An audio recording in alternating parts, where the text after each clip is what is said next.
Je m'appelle Doudou Dia et je suis le directeur exécutif du Gora Institute, qui est un centre pour la démocratie, le développement et la culture en Afrique, et basé sur l'île de Gorée depuis le 15 juin 1992. Et en commission de travailler à l'émergence de sociétés africaines paisibles et autosuffisantes. Très bien. Donc vous tenez cet atelier régional ici à Dakar sur le thème de repenser la démocratie dans un contexte d'instabilité, voilà, la dynamique de résilience entre autres. Alors, Monsieur Dia, quelles raisons les citoyens ouest-africains ont-ils d'espérer en la démocratie quand on voit le comportement de nos chefs d'État élus démocratiquement ces dernières années? Donc, parler de démocratie, dans la matière de la démocratie, je pense qu'il faut repartir aux valeurs et principes de la démocratie. Et les valeurs et les principes de la démocratie restent intacts et sont universels du moins. Parce que quand on parle de paix, quand on parle de liberté, quand on parle de justice sociale, donc c'est universel, c'est les principes universels. Maintenant, ces principes sont dévoyés surtout dans certains, pas seulement en Afrique, mais à travers le monde. On assiste à une certaine forme de régression démocratique en faveur d'États, donc de l'autarcie. Et je m'explique parce que quand on prend le contexte africain, je pense que depuis les indépendances, plus précisément même depuis les années 90, il y a une ouverture démocratique, mais cette ouverture démocratique a été étouffée par le leadership politique. Et ce leadership, parce que tout simplement nous avons eu des dirigeants qui n'ont pas pu respecter la constitution de leur pays. Parce que le problème dont souffre l'Afrique, ce n'est pas forcément au niveau de l'indépendance des institutions, parce qu'elle souffre beaucoup plus de ce qu'on appelle de l'indépendance forcenée. Ça veut dire que pas l'indépendance normative, parce que les textes sont bien écrits, généralement les constitutions sont bien écrites, mais de l'indépendance forcenée, ça veut dire que du degré d'intégrité et d'éthique que doivent incarner nos leaders. Et bien entendu, si le leadership souffre quelque part, il y a une absence quelque part d'acceptation qui fait qu'il y a une distanciation entre les citoyens et bien entendu les dirigeants, qui fait qu'à la place de la confiance, nous avons la méfiance. Et cette méfiance souvent est source d'interprétation, source d'incompréhension, parce que les citoyens n'ont pas accès à l'information, les citoyens n'ont pas la possibilité d'une participation aux politiques publiques, parce que nous sommes à l'ère d'une co-construction de politiques publiques. Et si les citoyens ne sont pas impliqués dans toutes leurs formes, c'est l'émergence de tensions et c'est d'incompréhension. Ces incompréhensions mènent aux tensions, ces tensions mènent aux crises et ces crises mènent aux conflits. D'où, par exemple, je pense qu'il y a un besoin fondamental de revoir, au-delà de la démocratie, nos formes de leadership.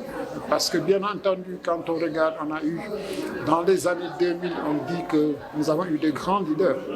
Des grands leaders comme par exemple, aujourd'hui, que je prenne Thabo Mbeki, Obasanjo, Bouteflika, Abdoulaye Wade, tous c'est eux qui ont conceptualisé la renaissance africaine avec le grand NEPAD. Mais en même temps aussi, tous ont essayé de changer leur constitution pour durer au pouvoir. Ça veut dire quoi? Ça veut dire que, est-ce qu'il faut, certains du moins, ont essayé de changer leur constitution pour perdurer au pouvoir. Donc ça veut dire qu'on a un double enjeu ici. L'enjeu du leadership qui doit être axé sur l'intégrité et l'enjeu des institutions assez solides et que ces institutions qui puissent faire l'objet aussi de protection au niveau du sens plus large. Alors, qu'est-ce qu'on fait pour restaurer la confiance entre les citoyens d'une part et les dirigeants d'autre part? Parce que je pense de plus en plus, les taux de participation sont faibles parce que les gens sont désabusés. Parce qu'en fait, il y a deux axes majeurs. C'est-à-dire que l'axe légitimité politique et l'axe participation citoyenne.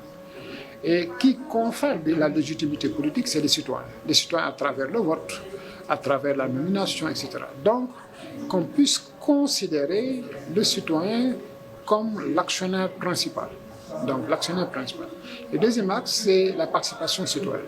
Et que, donc, travailler à avoir une gouvernance inclusive. Ça veut dire que cette gouvernance inclusive qui puisse faire de sorte que tous les citoyens sont impliqués dans le processus de définition, d'élaboration des politiques publiques. Je ne pense pas que l'héritage qu'on a eu des États centralisés ou des États fortement verticalisés, plus jacobins, fortement centralisés, fortement hiérarchisés ou verticalisés, puissent perdurer. Je ne pense pas. Il faut créer des systèmes de management horizontal où, quelque part, l'État il est là assez solide, mais qu'elle crée des cadres de participation, d'implication des citoyens. L'autre aspect, c'est toute action humaine concourt à la satisfaction des besoins. Toute action humaine concourt à la satisfaction des besoins. Ça veut dire quoi? Ça veut dire que tant que nous ne réglons pas, nous, Africains, les besoins de base, besoins sociaux, qui se nomment accès à la justice, la sécurité, accès comme par exemple à l'alimentation, etc. Dans ce sens-là, ces besoins sociaux de base, tant que nous ne les réglons pas, nous serons dans une situation d'instabilité. Parce que quelque part, vous allez voir que les frustrations quelque part ont des origines souvent liées à la non-satisfaction de besoins de base.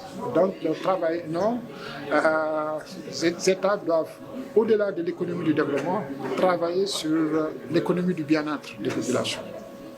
Alors on parle beaucoup des coups d'État militaires opérés justement par les militaires, mais les coups d'État constitutionnels, on a tendance à ne pas trop en faire, alors même que parfois ces coups d'État institutionnels, ils engendrent des crimes de sang que n'engendrent certains coups d'État militaires.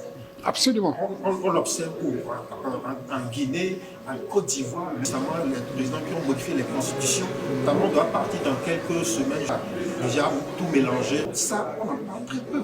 Et je pense que vous avez parfaitement raison, c'est ce qu'on appelle dans le jargon les coups d'État constitutionnels, etc.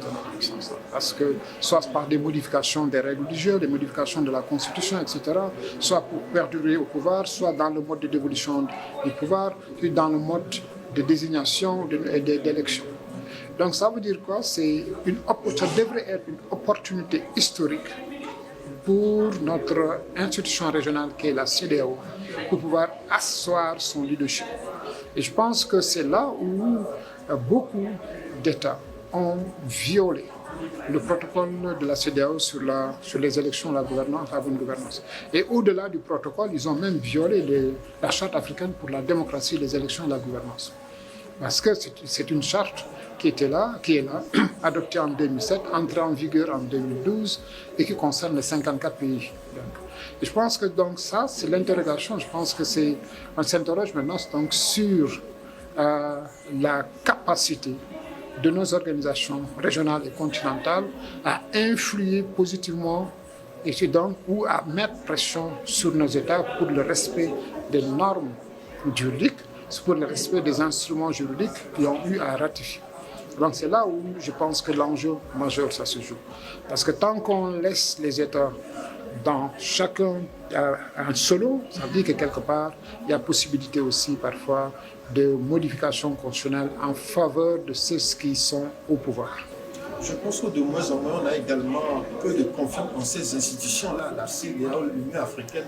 On l'a vu ces dernières années, certains vont même loin jusqu'à dire que ne servent à rien, qu'il faut les dissoudre. Je ne vais pas aller jusqu'à parler de dissoudre nos institutions. Je pense que, à mon avis, c'est une institution valable. Et une institution qui a besoin de sang neuf, qui a besoin de renouvellement, qui a besoin qu'on puisse essayer de réformer cette institution. Donc, dissoudre la CEDEAO, ce serait pas la meilleure des manières parce que, quoi qu'on puisse dire, il y a des avancées en matière de circulation, libre circulation, la mobilité des gens, etc., au niveau économique, au niveau social, etc. Donc, n'oublions pas. Maintenant, c'est même cet art congénital qui est l'aspect politique dont souffre la CEDEAO, c'est lié par exemple aux élections, la démocratie, etc. Maintenant, qui fait que l'institution a besoin d'être réformée. Il y a un débat en cours qu'il faut dissoudre, je ne le pense pas. parce qu'il y a quand même des acquis énormes. Et regardons ce qui s'est passé dernièrement, dans ces 5 dernières années, entre 2020 et 2025, on sait que fondamentalement, la CEDEAO est en pleine crise institutionnelle.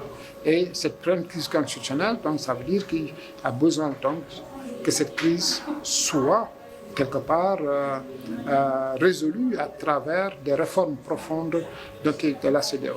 Et c'est pour cela aussi que c'est comme toute institution, si cette institution ne travaille pas en faveur des citoyens, et ça crée aussi une méfiance entre ces citoyens-là et ces organisations régionales, comme ces citoyens, comme avec les institutions internationales, donc comme ces citoyens avec le secteur de la justice. Donc parce que tout simplement, quelque part, comme je le dis, ces citoyens doivent être au cœur.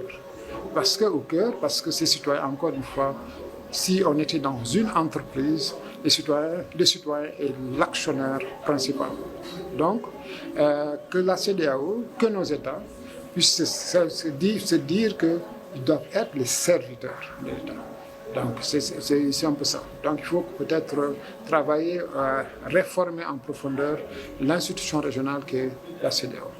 Pour terminer, on constate justement dans la plupart de nos pays, enfin, la CEDEAO jusqu'à récemment, l'espace CEDEAO en était préservé, mais ces dernières années, quand il y a élection chez nous en Afrique de l'Ouest, on va couper Internet, parfois les contre-pouvoirs sont étouffés, les médias, la société civile.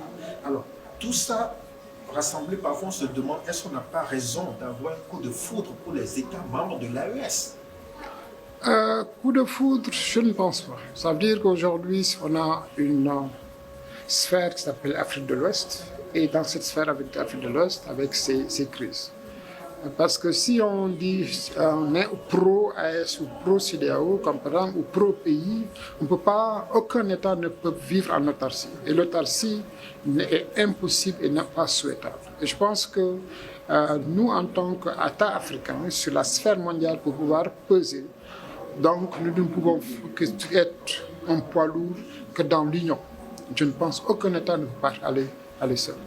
Donc maintenant, toutes les questions liées au tripatouillage, toutes les questions liées aux élections truquées, etc., je dis encore une fois, c'est là où on a besoin, des leaders légitimes, une légitimité, 2, du renforcement de la participation citoyenne, 3, au niveau des institutions régionales, que ces institutions régionales qui se nomment Union africaine, CEDEAO, qui puissent jouer le rôle qu'il faut. Ce rôle d'arbitre, souvent, ce rôle aussi de facilitateur. Donc, je pense qu'au-delà de la médiation qui joue, au-delà de la facilitation, on attend de la CEDEAO qu'il puisse jouer ce rôle d'arbitre. C'est un arbitre qui a la capacité de brandir un carton rouge, comme la capacité de sanctionner dans ce sens. Maintenant, regardons par exemple ce qui s'est passé au Niger, au Mali, etc., je pense que tout le monde l'a décrit. Il y a eu des fautes de la CEDEAO vis-à-vis des États de l'AES, des fautes stratégiques. Et je pense que le positionnement, il y a eu cette forme de précipitation de la CEDEAO pour des sanctions vis-à-vis du Mali particulièrement et de l'AES. Et donc le travail fondamental, c'est de travailler à ce que les États africains de l'Afrique de l'Ouest, ces 15 pays de l'Afrique de l'Ouest, qui puissent se retrouver sur la même table. Parce que c'est un besoin urgent pour nous, Africains, besoin urgent aussi pour l'unité de l'Afrique, qui a été toujours promue par, n'oublions pas, les pères de la nation africaine, les pères du panafricain, notamment Kwame Nkrumah, Abdelgamal Nasser et autres, et même le plus récemment Mandela. Merci beaucoup. Merci, je vous en prie.